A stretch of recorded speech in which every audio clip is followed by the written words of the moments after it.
Hello नमस्ते friends, आप सब कैसे हैं। तो हम जो इस मुहिम पर निकल पड़े हैं कि अपने माइंडसेट को चेंज करने से हम अपने जीवन को बदल सकते हैं, राइट। तो आज ना आपके साथ एक बहुत इंटरेस्टिंग किस्सा शेयर करने वाली हूँ।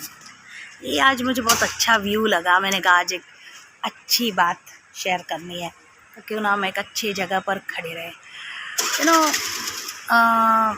भारत में बहुत सारे स्टेट्स है, तो उसमें से एक है महाराष्ट्र स्टेट, और वहाँ के दो संत है ना बहुत पॉपुलर हुए। मतलब उसमें से एक है संत तुकाराम और एक है संत एकनाथ। अब इन महान संतों ने, वैसे भी हमारी भारत भूमि ऋषि मनीषी और वेद का अभ्यास करने वाले विद्वान शास्त्रज्ञ पंडितों से बहुत भरा पड़ा है ना। देवभूमि भारत भूमि, उसमें महाराष्ट्र के ये दो संत हैं। माइंडसेट कैसे पॉजिटिव रखना चाहिए आजकल के लाइफ कोचेस कितना सिखाते हैं, मॉडर्न एग्जाम्पल्स देते हैं, लेकिन ये सारे एग्जाम्पल हमारे वेदों में पहले से ही है। भारत भूमि तो भंडारा है, भंडारा भोलेनाथ का। हमारे पास कोई चीज़ की कमी नहीं है, तो ज्ञान की कमी कैसे हो सकती है। ज्ञान गंगा भी यहाँ ही बहती है।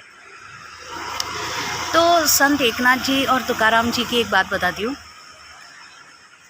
एकनाथ जी की पत्नी है ना बहुत गुस्सैल थी, शॉर्ट टेम्पर्ड, छोटी छोटी बात पे नाराज़ होना।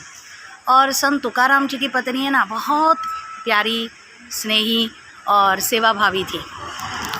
अभी आप कहेंगे इसमें माइंडसेट कहाँ से आया। माइंडसेट ये आया कि ये दोनों संत भगवान की भक्ति करते थे, विट्ठल जी की, मतलब कृष्ण का ही एक रूप है।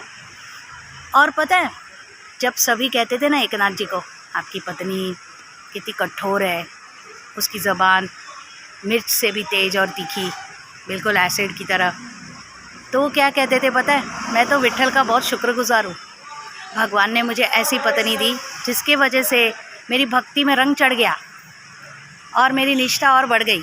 क्योंकि अगर मेरी पत्नी अच्छे स्वभाव की होती तो हो सकता है मैं उसके प्रेम में पड़ जाता, मानव प्रेम में पड़ जाता, और उस वजह से मेरी भक्ति अधूरी रह जाती। And on the other hand, संत तुकाराम जी को लोग कहते थे कि आपकी पत्नी इतनी सेवाभावी, इतने निर्मल मन की है, आप तो बहुत भाग्यशाली हो। वो भी कहते थे मैं भगवान जी का शुक्रिया करता हूँ कि ऐसी इतनी अच्छी, मेरे सुख दुख बांटने वाली ऐसी पत्नी मुझे दी। और पता है वो क्या कहते थे, वो भी यही कहते थे कि वो इतनी सेवाभावी है कि मुझे कोई बात की चिंता गृहस्थी में करनी ही नहीं पड़ती। इसके वजह से मैं बिल्कुल निरपेक्ष भाव से अनडिस्टर्ब्ड अपनी भक्ति कर सकता हूँ। देखा, दोनों का लक्ष्य भक्ति ही थी, तो विडंबना आए ना आए, चाहे परिस्थितियाँ अनुकूल थी या प्रतिकूल, लेकिन दोनों ने अपनी भक्ति नहीं छोड़ा।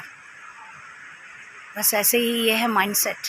केवल उसको पॉजिटिव बोल देने से कुछ नहीं होता, भीतर से नियत वृत्ति कैसी है ये ज़रूरी है। जैसे गुलाब का पुष्प, चाहे कोई उसे कोमल समझे, भगवान के चरणों में लगाए या उसको कुचल दे, वो सबको सुगंधि देता है।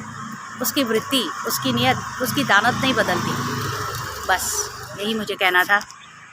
जो नियत होगी, जो वृत्ति है ना आपकी, जो दानत है, वैसा आपका मन है, फिर जैसा मन वैसा जीवन।